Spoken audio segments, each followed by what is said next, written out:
आज हम +1 की सेकंड क्लास ले रहे हैं। तो कल के क्लास में हमने डिस्कस किया था एसेट्स क्या होती हैं। तो हमने उसमें बताया था कि एसेट्स होने के लिए 5 पॉइंट्स होने चाहिए।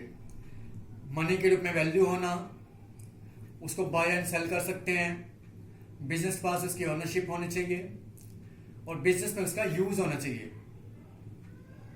आज हम कर रहे हैं second topic, non current assets, या इसका दूसरा नाम होता है फिक्स्ड एसेट्स।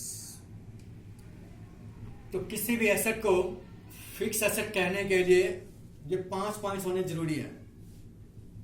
फर्स्ट पॉइंट है, these assets are purchased not for resale, कि ये वो एसेट्स होती हैं जिनको हम खरीदते तो हैं, हमने बिजनेस में खरीदा है, बट नॉट फॉर रीसेल, उसको दोबारा बेचने के उद्देश्य से नहीं। फिर से रिपीट करता हूं कि वो एसेट्स जिनको बिजनेस के द्वारा खरीदा तो जाता है पर दोबारा बेचने के उद्देश्य से नहीं खरीदना उसको, उसे हम बोलते हैं fix asset. Second point, these assets are used in business for more than 12 months. तो किसी भी एसेट को फिक्स एसेट कहने के लिए बिजनेस के द्वारा उसको 12 महीने से ज्यादा समय के लिए यूज करना जरूरी है। जब तक कोई एसेट 12 महीने से कम समय के लिए यूज होगी तो वो फिक्स एसेट नहीं होगी। Third point, these assets are used in business for, तो ये एसेट्स बिजनेस में क्यों यूज होती है, किस लिए यूज होती हैं? गुड्स की प्रोडक्शन करने के लिए, ताकि हम उन गुड्स को बेचेंगे और बेचकर प्रॉफिट कमाएंगे। Fourth point, they are held in business for providing service to customers. तो इस तरह के एसेट्स का यूज बिजनेस में कस्टमर को सर्विस प्रोवाइड करने के लिए भी किया जाता है। जैसे कि आप कोचिंग सेंटर में पढ़ते हैं, तो कोचिंग सेंटर में फैन, एसी, फर्नीचर, ये बोर्ड, ये सारी फिक्स एसेट होती है, क्योंकि नॉट फॉर रीसेल, ये चीजें दोबारा बेचने के लिए नहीं खरीदी गई। दूसरा पॉइंट, ये बिजनेस में 12 महीने से ज्यादा टाइम के लिए यूज हो रही है। थर्ड पॉइंट, यहां पर क्योंकि किसी चीज की प्रोडक्शन नहीं की जा रही पर स्टूडेंट्स को सर्विस प्रोवाइड करने के लिए ये सब होना जरूरी है, इसके बिना कस्टमर को सर्विस प्रोवाइड नहीं की जा सकती। Next, the business firm does not deal in buying and selling of such assets. और जो बिजनेस फर्म है इस प्रकार की एसेट्स में आमतौर पर बाइंग एंड सेलिंग नहीं करती। जैसे मैंने बताया, कोचिंग सेंटर में हम जब जाते हैं तो वहां पर AC, LCD, projector, fan, furniture, table, chair, तो कोई भी कोचिंग सेंटर इन वस्तुओं में डील नहीं करता। ये बिजनेस में यूज की जा रही हैं कोचिंग सेंटर में, पर किस लिए?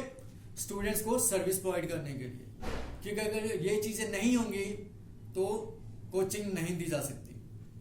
तो इन एसेट्स को कहते हैं हम कि फिक्स एसेट है। फिर से रिपीट करता हूं, first point, not for resale, तो ये एसेट्स दोबारा बेचने के उद्देश्य से नहीं खरीदी जाती। Second point, more than 12 months, इन एसेट्स को बिजनेस में 12 महीने से ज्यादा समय के लिए यूज किया जाना चाहिए।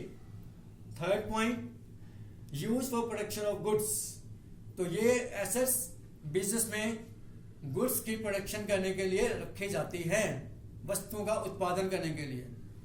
Fourth point, service to customers, इस तरह के एसेट्स बिजनेस में कस्टमर को सर्विस प्रोवाइड करने के लिए भी यूज की जाती है। Fifth point, does not buying and selling of goods, और इस प्रकार की जो एसेट्स हैं इनको बिजनेस के द्वारा आमतौर पर खरीदा और बेचा नहीं जाता। जैसे मैंने एग्जांपल दिया है, क्लॉथ मर्चेंट, जब हम किसी कपड़े के शोरूम में जाते हैं या फिर किसी स्टेशनरी की शॉप पे जाते हैं तो वहां पर हम देखेंगे फर्नीचर, जो रैक बने होते हैं, शेल्फ बना होता है, टेबल है कस्टमर के बैठने के लिए, चेयर्स हैं, तो उसे हम बोलते हैं फर्नीचर है। तो वो नॉट फॉर रीसेल है, वो रीसेल करने पर परसेंट नहीं रखी गई। या एसी लगा हुआ है तो वो भी सर्विस प्रोवाइड करने के लिए रखा गया है। कंप्यूटर रखा है तो वो बिल बनाने के लिए रखा गया है, अकाउंट्स मेंटेन करने के लिए बिजनेस के। बिल्डिंग, जो उस शोरूम की वैल्यू है या उस बिल्डिंग की वैल्यू है या उस दुकान की वैल्यू है, उसे हम बोलते हैं बिल्डिंग, तो वो भी हमारी फिक्स एसेट्स हैं। तो उम्मीद करता हूँ ये टॉपिक अच्छी तरह समझ आ गया होगा। तो इसलिए मैं रिक्वेस्ट करता हूँ कि इस वीडियो को लाइक करें और ज़्यादा से ज़्यादा लोगों को शेयर करें, ताकि ज़्यादा से ज़्यादा स्टूडेंट इसका फ़ायदा उठा सकें। तो कल हम नेक्स्ट टॉपिक करेंगे। आज के लिए इतना ही है।